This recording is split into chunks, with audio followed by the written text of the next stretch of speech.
G'day, this is Captainoob, and this is an SKS as part of the SKS Redux mod, which seeks to revamp and remake the SKS mod that I looked at a long way back. I explained what the SKS was in that video, so I'll be brief here. Suffice it to say, it's a Russian-made rifle made in 1945, right before the AK-47 era, although you can see the handguard and barrel there look very AK-47-ish, chambered in a somewhat higher caliber 7.62 ammunition. This 7.62 ammunition is borrowed from the Nuke World DLC, so there's a requirement right there. This thing also has custom sounds and animations to go along with it as well, which work pretty well, unless you're using a mag-fed version in third person. We'll get to that soon. But for now, we get to the receivers. And there's a couple of receivers here which I want to flag because they're kind of interesting, because this one's called the Regrettable Auto Receiver, which is an automatic receiver, but please don't. It wasn't meant for this. You'd be lucky if you don't blow up. If you decide to attach this attachment, although it's getting you 43,000 damage, as soon as you fire this thing, it'll blow up like a frag grenade and instantly kill you. So, yeah. It requires 1 spring and 1 rank of Idiot Savant. So, a little bit of a joke receiver. But there's also this worn SKS receiver here, which is slow, weak, and needs replacement, but still holding up. Requires 1 rank of Scrapper. I think this one will be sort of, I guess, relevant a little bit later on. We'll get to how to get this thing soon, but that's interesting. A substandard sort of receiver there just for this thing to start off with. Right now we've got the standard. You can have a light frame, which basically is what you get out of your sort of vanilla games. You also get refurbished versions of that. Hair triggers for powerful rate of fire upgrades. 0 rate of fire means it fires as fast as you can pull the trigger, which is great if you can control the recoil, but there's a little bit of recoil involved with this thing, so unless you're at super close ranges, you probably won't find all of your targets will be actually hit by this thing. Calibrated Powerful is the strongest one you can get. Obviously, that gives you extra crit damage as well. So if you want to use this thing in VATS, which this thing is particularly effective in, this is an excellent choice. Plus, it gives you the most damage, so that's a no-brainer. There's also an Albanian receiver, which requires a bunch of manuals. And it's worth mentioning now that this mod has a bunch of manuals for you to find around. And if you pick up those manuals, you'll increase your ability to customize this thing. Although this thing doesn't look like it's doing that much other than a standard receiver would. Even the rate of fire is the same, so probably not the most prudent of choices, but the Calibrated Powerful is what we'll go with. Right now we've got an SKS barrel. This one has an attachment for the muzzle here, but if you want to go for the most high performance barrel in terms of range and accuracy, the Zastava M59/66 barrel will give you an increase in range, but it'll cost you your attachment point for muzzle, so you can't suppress this thing as it is. But right now I think we'll just keep that long ass barrel on. It'll actually change the name of this thing as well, so it's no longer an SKS because it's got a different barrel on it, which sure, whatever. So you can change this thing stock, you can strip it back, wrap some tape around the grip there. You can have a late type 56, which I think is just a Chinese version, cheap and probably not that good high quality, although it is a little bit lighter, so if you're strapped for carry weight on a survival playthrough, then that might be worth thinking about. And there's also these ones, early type 56 ones, which is superior recoil and better aim with scope, so I'm guessing that's just a soft marksman stock type of deal there. You can also have a Tapco body here, which gives you a nice little tactical thing, complete with a Picatinny rail tucked underneath there. This will increase your attachment points. You'll get a grip and also a stock option for this rather than have it all built in just the one. So we'll grab the Tapco body because it's all nice and tactical, right? And we'll move on. Right now we can have standard sights or an expert marksman, which will just have you slightly more zooming in. It just decreases your FOV more, so you can use this more over range. Also requires rifleman rank 5 and steady aim rank 2, or a PSO scope, which is mounted off to the side with one of those sort of standard AK mounting things, which I think is a cool option for an SKS weapon, so we'll throw that on. And the grip, here we go. You can chuck on a foregrip on this, utilize that there, sort of Picatinny rail at the front. An angle grip, Battlefield 4 tells me that it'll increase or decrease the recoil for initial shots by 33%, so that's a no-brainer on DMRs, right? And next up, we've got a flashlight, which you can attach to the side there. For a sniping weapon, not super useful, so we'll move on from that. You can change the color of the handguard here, or whatever is covering the barrel, and you can also change it into a heat guard, I think, but not on this attachment. Right now, we got to use the black polymer version, but we'll find out where other ones are Ah, there you go. You can change the handguard to be a heat shield for this one, which will increase the fire rate for reasons, and we actually lose an attachment point. If you want to have another Picatinny rail to attach something like a reflex sight, you can go ahead and attach the versions with the Picatinny rail, a Tapco handguard there, and that'll give you an extra attachment point should you want it. But the heat shield will increase our rate of fire by a significant amount, so we'll throw that on. That's probably a bug, by the way, so don't read too much into that. You can change what kind of color the furniture is, including adding some camo ones. Let's go for a woodland one. There's a woodland paint for the SKS back in Battlefield 3, so, you know, a little bit of nostalgia. And now you can attach a stock onto this thing, which you can get some M4 looking stocks, which doesn't really work on an Eastern weapon, but whatever. And here are the pistol grips, like I mentioned earlier, including ones that'll actually allow you to place the Tapco paint, whatever you've got on this receiver thing here, onto the grip itself, which is kind of nice. But an ergonomic pistol grip seems like the most comfortable option, so we'll go for that. You could have a bayonet or a bipod if you feel like it. You will reduce your range with a bipod because Fallout 4 was funky with balance, but a bipod will increase your range and accuracy at the cost of ADS time. We've already got a scope on this, may as well make this more sniper status. And right now we've got a 10-round magazine, which we might have difficulty loading those clips in when there's a big scope on the way, but luckily for me, we can have detachable magazines here, including ones that'll give you a 5.56 conversion, which is a vanilla ammo type you might find that you have a lot of if you haven't ever played Nuclear, but it doesn't penalize you for damage either. Interesting, right? Let's throw on the rounds. You know what? We're going to throw it on the drum here because why not? Let's have a drum magazine sniper version with a bipod. That's not cursed at all, is it?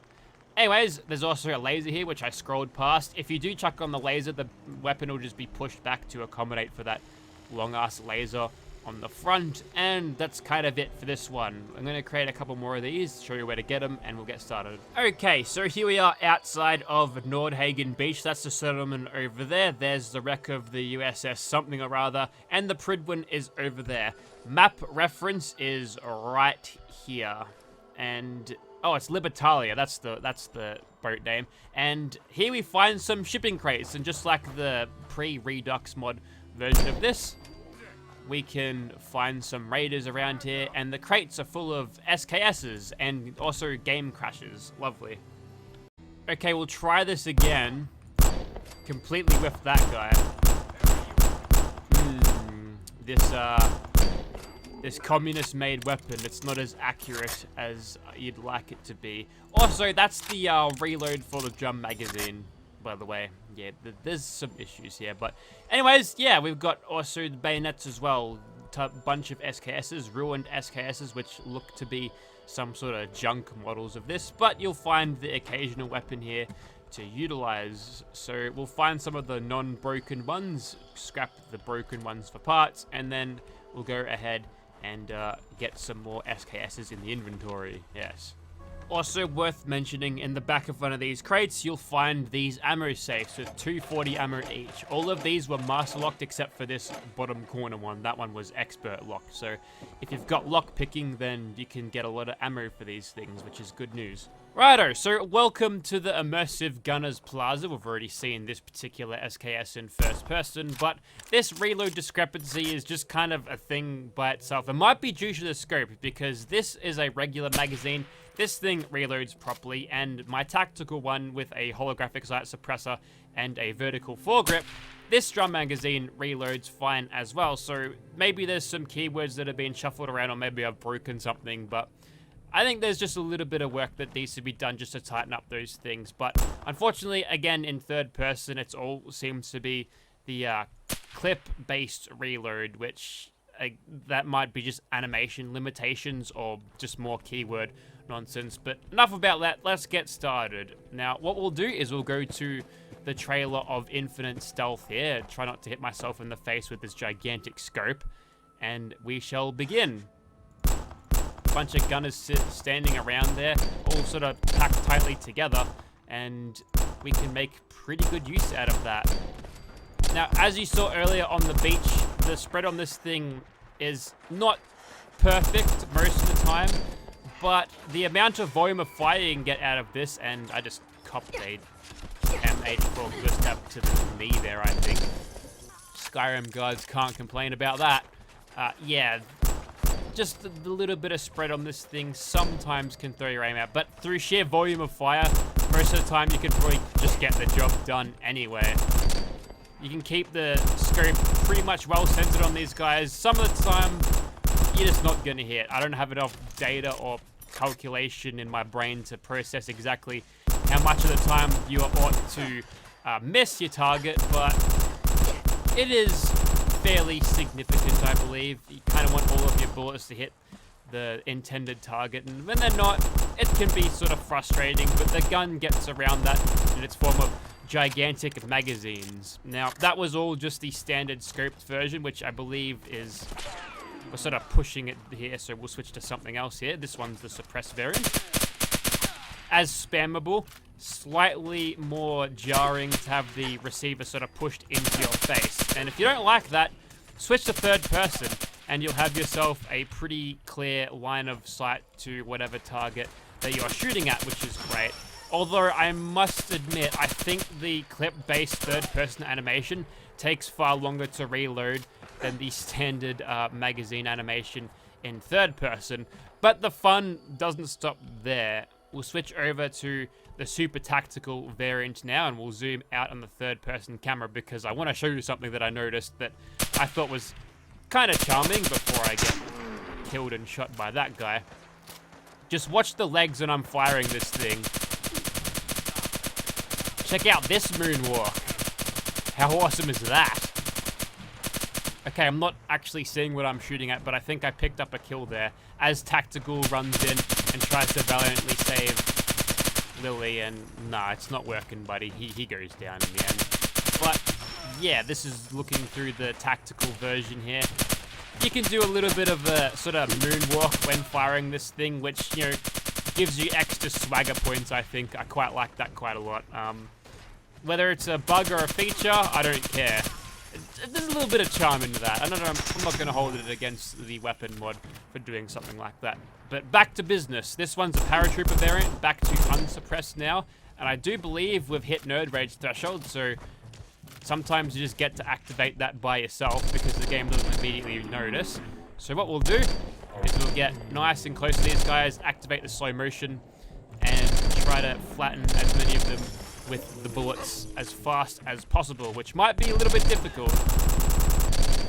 We are almost there to a level up, so, you know, I did mention that this thing had a calibrated powerful receiver, so may as well utilize that, right? Almost there. One more bullet should do him in. Get a little bit of extra VATS protection. That was actually a collateral hit on that particular gunner behind, thanks to the, I think the penetrator perk there would have helped me out there. Probably better off if I switch over to a suppressed variant now. If I slip back out of danger, I won't get detected so easily. I think those dudes are on the other side of the fence. We can sort of slow down the tempo of this fight. I like how they're pointing their guns menacingly through the fence. Like, yeah, they know where I am, but they're bots, so they don't know exactly. They can't. Like, they know where I am, but they can't. They know that they can't fire through walls because otherwise players would get frustrated at that. So they can only menacingly point to their guns directly through the wall, which is fine. We'll switch over to a more stealthy role now. I haven't actually used the sneaky suppressed version to lay a whole lot of sneak criticals down, so I want to get a little bit of use out of that before we're finished with the gunners, but it's like broad daylight, so I don't expect that to happen. No, we're in fact in danger instantly from the guy all the way down there, and despite having a reflex sight, this thing's slightly less efficient than... That's Fred O'Connell he was aggroed by. Oh, I guess you were the one that found me as he self-molotoved there. Okay, looks like we're heading back into caution, and we're on to the door breach moment, which I believe I'm going to tackle utilizing a combat knife. I wonder if I can get any cheap hits through this door. I super can. We could even get... This is courtesy of, yeah, courtesy of Big Leagues Rank 4, which allows you to attack like 90 degrees in front of you with every hit means you can hit multiple dudes, but it also means that it doesn't check for walls, so you can just hit through walls if you want. That gunner doesn't have a face. That's really creepy. Oh, her face is cloaked. She's got one of those face stealth boys. There's a saying, there's a face built for radio, and that may have been it. If you have to cloak it, maybe there was something wrong with it. Anyways, so classic holstered weapons, it works for both the bayonet and the SKS itself. And that was a pretty solid start from the SKS. I did get a little bit overwhelmed there, pulled it back from Nerd Rage, and was able to do that without a cheeky little level up or anything cheap to heal me. So it actually did pretty well, but now we can witness the full power of this thing with stealth criticals, so we'll go and do that. Okay, the Swan has shown up. Looks like he's beating up a pile of tiny little rust devils, then before we get detected, never mind, the super mutant suicider has seen us, which means he has immediately aggroed the Swan as well, which is fine because I can go back into caution, help Swan take out all of these little dudes, and then we can focus on our main target here, which there's only one left at this stage, so we'll back off, and as soon as he's dead, we can let the onslaught of sneak criticals begin, which through the entire magazine, we might be able to get him in one, not quite, but to finish it off with some follow-ups, and there he goes. He didn't even see me despite being in broad daylight. Granted, we did keep our distance there, but he could not tell where we were, and we killed him extremely quickly. You wouldn't be able to do that with a handmade, definitely. Not a semi-auto version that has a sort of very low capped fire rate compared to this. And an automatic version, well, unless you're using something like splatter cannon, you won't get much faster than that. So yeah, there's definite endgame potential for this thing, and I think it suits the endgame role quite well for an old rifle, for an old communist rifle with questionable accuracy. Okay, time for a more cloak and dagger playstyle, because that's basically the only way, other than taking a crap ton of chems, to actually kill the giant Wendigo beast. So we're just gonna get nice and close, enough to activate Blitz, and then we let the 12 times sneak criticals ensue.